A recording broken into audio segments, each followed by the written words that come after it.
今日我哋傾下一個大家都好關心嘅話題啊，債務。你細個可能會聽過長輩話啦，如果你大個之後能夠一筆過買樓，唔使借錢，咁你就叻啦。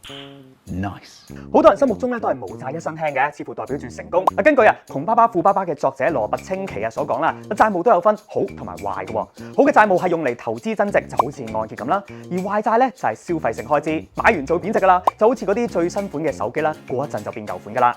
有錢人咧會利用好債為自己創造更多嘅財富，而窮人咧就因為害怕債務反而錯失累積財富嘅機會啊。羅拔清崎就係利用債務嘅高手，佢話咧好嘅債務就叫做 OPM，Other People's Money， 利用呢啲嘅資金購買咗超過8000間嘅物業，賺取龐大嘅租金回報，獲取穩定嘅現金流啊！